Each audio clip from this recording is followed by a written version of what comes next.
If you're serious about starting to sell on Amazon, I have a 14-day roadmap to show you today to where if you apply yourself every day, you can probably get your first shipment out in 14 days. So pay attention. This is if I had to start over again, what would I do? So the beginner trap that every beginner starts with is just trying to look busy. There's my videos out there. There's other things to watch and there's a lot to learn with Amazon. It's very understandable, but watching 40 videos is not doing anything for your business. If you're just cruising along and there's no thought process around the sourcing, you're just doing it wrong. So the actual work you need to be doing from day one is learning Keepa, learning what a seller ID is and how to source from other stores and find the products that they're selling, how to actually use Keepa to filter the leads and actually see the good ones that are actually selling for a profitable price. And again, seeing what you're allowed to sell out of that batch is very important too. You got to learn how to kill leads fast, right? There's so much to do it. And I'm sure after this video, you're going to be well set up to get your first product sourced in 14 days. And don't forget, the first win is not some product that's going to get you rich, right? The first product I ever sold was an inflatable pool, and I do not sell any inflatable pools. It has been years.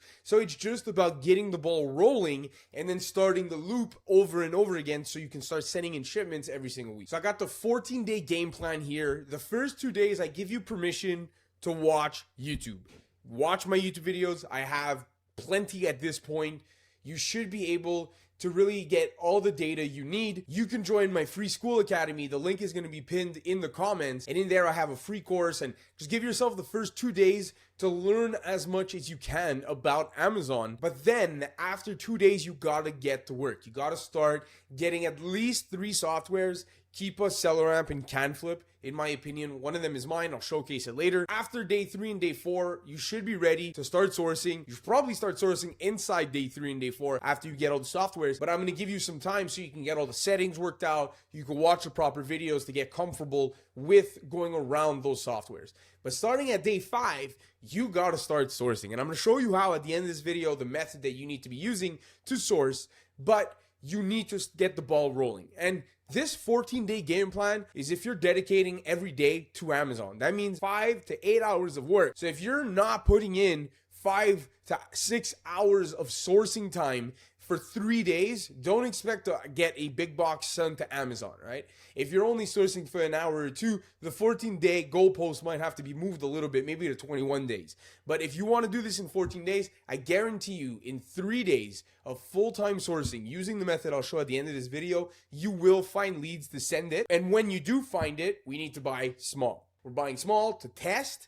We're going to send it. And then once we get that sold, we're then going to replenish with a better idea of how fast these things actually sold with our test order. So tracking the boring stuff is really important. Everything in one email. Don't get 5 emails to then lose invoices everywhere. If everything is centralized, it gets a lot easier to track things. And if Amazon one day is going to ask you for proof, and it's not if, it is when, you're going to be organized, you're going to be able to get it because you're going to have the proper sheets from day one if you listen to the end of this video. I'm going to have a playlist available in the description where every single thing that is important, like the buy sheet that I'm going to mention, the prep sheet, you're going to be able to go through the playlist and watch every video. This is part of day 1 and day 2, right? The reality in business is that you need to be organized from day 1. And doing it at a small scale when you're starting, it gets way easier to scale up and start tracking hundreds of orders when you start being successful. But here's the sexy part: finding products. Because finding products in 14 days and getting something shipped out is a challenge. You might be watching this video and you might be saying,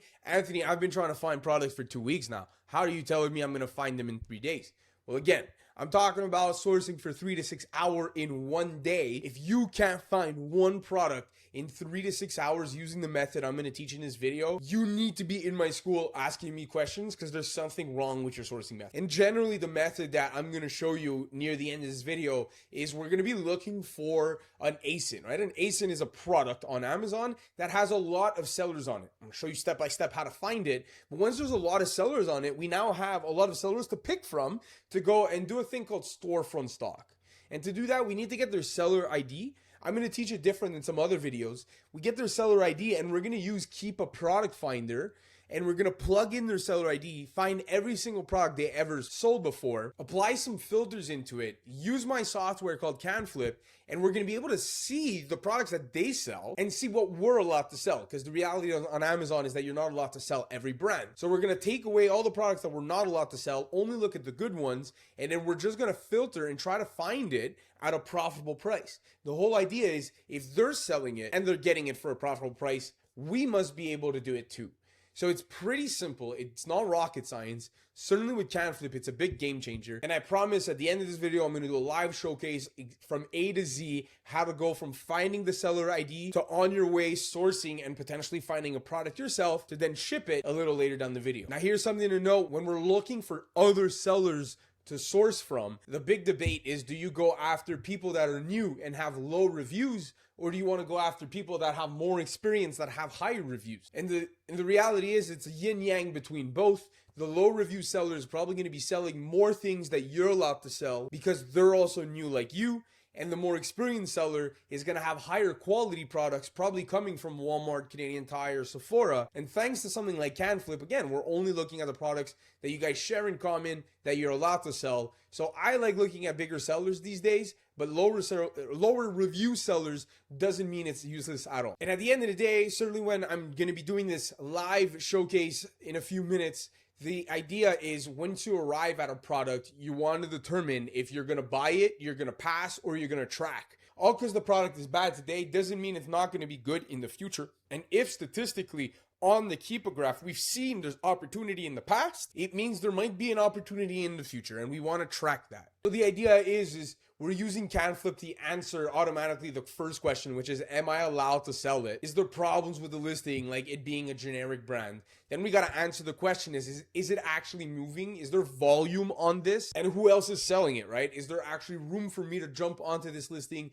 get a piece of that buy box and sell products myself? Then we really got to do our due diligence and make sure, hey, this product, is it the same milliliters, same exact formula if it's beauty, same version if it's card packs? You know, we got to just do our due diligence, make sure the client is getting the right product. Do I trust the source, right? Is the website legitimate?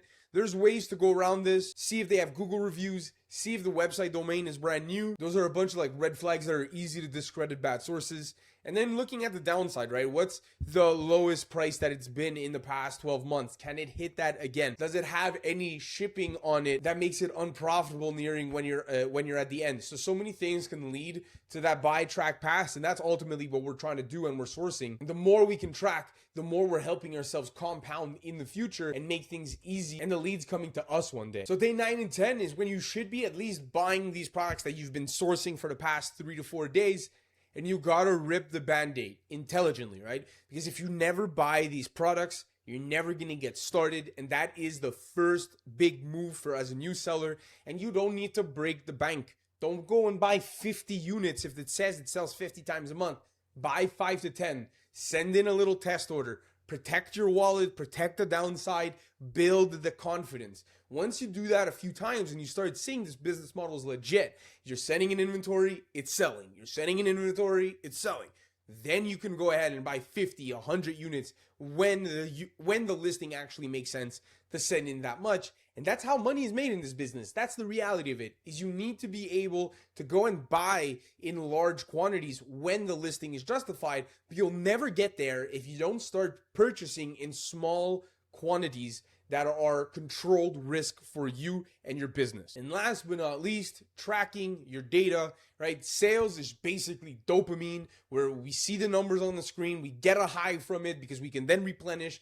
But like I said, if you're not disciplined with tracking your cost of goods sold, how much did you pay for this item? And make sure to calculate everything. Your shipping fee, if you have any, not your taxes, because that's technically refunded if you're tax registered, right? We're not going to go down that hole. But getting a Google Drive organized, right? Having something like order confirmations in there with the order numbers, with a proper buy sheet. Again, go watch the playlist. You'll see a video in there talking about a buy sheet. Take things serious from day one, and I promise you're going to be sticking around in 6 to 12 months in my school saying, hey, Anthony, I'm so happy I listened to this video because Amazon actually asked me for an ASIN and I was super organized, super tracked, and I had no sweat beating any allegation that was given to me. So now let's go showcase the sourcing method I mentioned before. We're going to go on Keepa.com. We're going to need CanFlip and Keepa. You can get your first product shipped out inside 14 days. Let's go. So we are on Keepa.com. Now you need to be subscribed to Keepa Pro. It's the reality of the business. It's the most important software. So we're going to go under Pro. We got to go under Product Finder. And this is where I do all of my sourcing. But right now we are not sourcing for a product. We are sourcing for a seller. So we are going to scroll all the way down to the section where it says offer count. I want to scroll to new FBA offer count and I want to say from, right? The minimum amount of sellers on the listing is 8, right? That means there's a lot of FBA sellers. That is a high average. And I'm going to scroll up and just say, hey, I don't want Amazon selling on this listing. And I want typically a seller that is selling more expensive products. That's just my vibe. So here we have 2,222 products. So you're going to see, you're not going to have all these colors. This is actually CanFlip. My software is doing its thing, telling us what we're allowed to sell and telling us what we need approval on. Everything that is yellow, we can sell. Everything that is green, we could. And if it's red, we're completely restricted. So using this method, now we want to go and see, hey, let's go find a product that we're allowed to sell and that there's also a lot of other FBA sellers on it to go and see if we can storefront stock them. Now, quick note, if you do install CanFlip and you want it to work, you absolutely need this Amazon URL showing. So you just do configure columns, you write URL here, you pick Amazon. It's going to show up in a column a little bit more to the right. It absolutely needs to be in the front, guys. So go ahead, take it, drag it to the front, and you're going to see CanFlip's going to work no problem. So once that's done, right, we're going to come back down. I said we're going to pick a random product. I'm going to click the Amazon link. We're going to go onto it. The idea is not the product itself, right? We just want to find another seller. So we're going to go scroll down to Keepa here. We're going to press this data tab. We're going to press offers. All right, following me so far? Now we're going to do configure columns. We just need to put on the ID so we can easily copy it. Now watch this. We're going to select Prime only. We're going to scroll a little bit towards the right.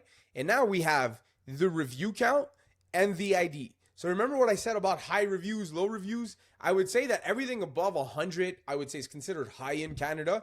So you can actually filter by this, right? And tier. So here, I wouldn't say to pick something on the super low end, but between 50 and 100, even a little bit over 100 is a sweet spot. Now, this listing might not be the greatest example, right? Because there's not that many people here with the review count that is interesting. Most of the sellers are on the higher end. Nothing stops you from going back to the product finder, scrolling down to just find another type of product to go and find, right? We can open up this product right here and use maybe this one as a better example. So same thing, I'm going to scroll down to the Keepa chart. I'm going to go to data. I'm going to go to offers. So we actually look like we have a few lower sellers here. What you can also do is include historical offers. That's everyone that's ever sold on the listing, right? So now we do prime with included historical offers. We have a bunch of sellers here that we can start looking at and sourcing. So for me, as a seller that has a little bit more reviews, I'm going to take something like 290 review count here. I'm going to just copy the seller ID. You do that for whoever you want, right? You can use I sell, you buy. Doesn't really matter. Anything that's near your review count. And we're going to go back to Product Finder. So at this point, we're back here on Keepa Product Finder. We erased everything we put before, and we have that seller ID copied. So we're going to scroll down all the way to the seller ID section, and we are going to paste that single seller ID. And we're going to click Include Historical Offers. Now, this is a big seller. So we have 3,690 potential products to source from. And I'm going to do find products here. This is off one seller, every product he's ever sourced before. And now we let CanFlip do its thing. And we can straight up open up the dashboard on the right here and click the need approval. We just completely ignore it. And what it also does is add this little Google It button. And now I have the easiest formula for you guys to source. And this is where I was talking about. If you do this for 3 to 4 hours for 3 days, it is impossible not to find something. You're going to look and you're going to place your columns exactly this way, right? Like I said, you find them, you drag them. You have the image, you have the title, you have the Amazon URL. That's very important for CanFlip. And then you have the monthly sales trend, and you tier here by 50 plus and just going up, just going greater and greater. You let CanFlip do its thing, and now we only have products here that we're allowed to sell. And we're gonna go and we're gonna use buy box divided by 2 as our quick formula on if we can buy a product. So here it's $81. We're gonna press Google it, and we're hunting for $40-ish. See here, it's $52.25. I think it's gonna be a little bit too expensive. But what the nice thing is, more expensive items, sometimes with the Amazon fee structure, we don't need to have it totally at halfway. And we can see the price is actually already there at $52.25. It's only 6% ROI. So we are really looking for something that is around that 50% mark of the buy box here. And now for 3 to 6 hours, you are gonna click Google it on every single green lead you see. If I would do this in front of you, you would probably fall asleep. The reality is, it's a little bit mundane, guys. But here we have $16. We're already getting somewhat close. It's not totally 50% because that would be 32. So I would probably bet that this is going to be not as profitable as I thought. Yeah, $1.29. But if you do this over and over again, I am certain you are going to fall upon a product that is actually profitable. Here we have $32 for this little figurine. If we press the Google It button, we have it at $17.99. Again, a little bit too expensive. We have the yellow version at $12.95. Maybe one day we can get this. Actually, here we have $215 for $12. Still a little bit too expensive, but I'm sure if we can get this for $13.95 one day, it would probably be a great price. So I want you guys to go and test this method, find a few sellers to reverse storefront stock from, and use the CanFlip method to press Google it on everything, guys. And I mean everything. It's just, I can't do this for attention for YouTube because half you guys would click out of here. But do it, and I promise you guys will find a product. And if you do, and if you enjoy CanFlip, please leave a comment telling me if you appreciate it and if you want to be part of my next cohort. Cohort 3 is going to be launching in July. It's going to be crazy. We're going to have 2 weekly calls, DM access. If you're interested, you're going to be able to see the link in the comments. Just hit me up there and you can apply to be in my official 3rd cohort.